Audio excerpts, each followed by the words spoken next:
యజమాన ఆచార్య వృత్తిగంధనాం యజమానులు అధ్యయులు వృత్తికులు అర్చకులు ఈ కంకణాన్ని కట్టుకున్నారు. ఈ కంకణం కట్టుకోవడం అనేది ఈ కార్యక్రమాన్ని మేము నిర్విఘ్నంగా నిర్వహిస్తాము అని మొదటి సందర్భం. రెండు, ఈ కార్యక్రమం ఉపక్రమం ద్వారా ఏదైనా అభావం వచ్చిందనుకోండి, ఎక్కడైతే పొరపాటు లేదన్నా దాటాసత్యం కానీ ఉదాసత్యం కానీ వచ్చిందనుకోండి, ఈ కార్యక్రమాన్ని ఇబ్బందులు కూడా ఈ యజమాని ఎవరు కంకణం ధరించారో వాళ్ళు కార్యక్రమాలు చేపట్టిన వాళ్ళు నిర్విఘ్నంగా నెరవేర్చడం కోసం ఈ కంకణ సూత్ర ప్రేక్షార్థం యజమాన ఆచార్యాదినాం రక్షాబంధన అక్షర సందర్భం చెప్పి ఆ రక్షాబంధన ధరింపు తీసాం. ఆ అక్షసూత్రులు ఎవరున్నారు? శేషుడు ఉన్నాడు. శేషుడు అంటే నాగరాజు. ఆ నాగరాజు ఆవాహన చేసి ఆ సూత్రాలతో పెట్టారు. ఇక నాగరాజు చేస్తున్నాడంటే ఎవరు ఏమి చేయలేవాడిని, ఎవరు ఏ అపవిత్రం కూడా వారు ధరించారు. అందుకని ఆ రక్షాస్త్రం జరుగుతుంది. ఆ తర్వాత ముత్సంగ్రహణ చేస్తాం. ముత్సంగ్రహణ అంటే వల్లీకు పుట్టమట్టి, అసలు పుట్ట దగ్గరికి వెళ్ళి ఆ పుట్ట దగ్గర పూజించి ఆ పూజించిన మట్టిని మనం తీసుకోవాలి. ఆ పూజ చేసిన చోట ఆ వల్మీకానికి ప్రాచ్యం బాబు ప్రాచ్యం గరుడం ఉత్తరే శాంతి పశ్చిమే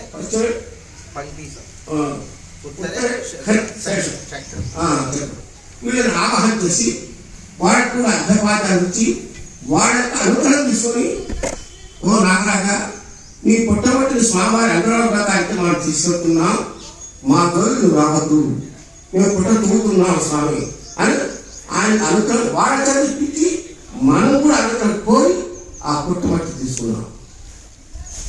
ఆ పుట్టబట్టి తీసుకున్నాం తీసుకున్న తర్వాత తీసుకొచ్చి అంకురార్పణకి అంకురార్పణ మండపాన్ని ఏర్పాటు చేశాం. ఈ అంకురార్పణ మండపానికి అధిష్టానాధిపతులు ఉన్నారు. ఆ అధిష్టానాధిపతులందరినీ కూడా ఆవాహించి వాళ్ళకి అర్ఘ్యపాద్యాలు విధానం కాబట్టి ఈ ఉత్సంగరాన్ని యాదాత ఔషధియో అనేటువంటి ఔషధి సూక్తంతో ఆ బీజాలు నిక్షిప్తం చేశాం.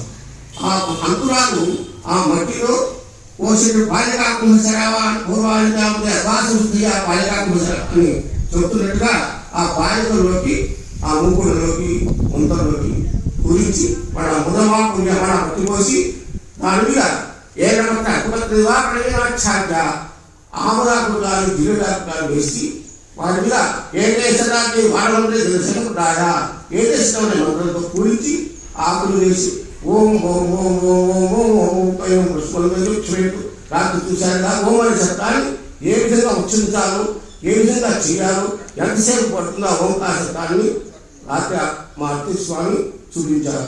కాబట్టి మీరు కూడా శ్రవణాంతరంగా విన్నారు ఆ ఓం శబ్దాన్ని, ఓంకార యొక్క నాదాన్ని. కాబట్టి ఆ ఓంకార శబ్దంతో అంతరాలు జరిగిపోయింది. ఆ తర్వాత వాస్తు పూజ. ఈ దేవాలయాలు కానీ గృహాలు కానీ వాస్తు ఉంటారు, వాస్తు అధిదేవతలు ఉంటారు. ఆ వాస్తు అధిదేవతల్ని కూడా స్వామి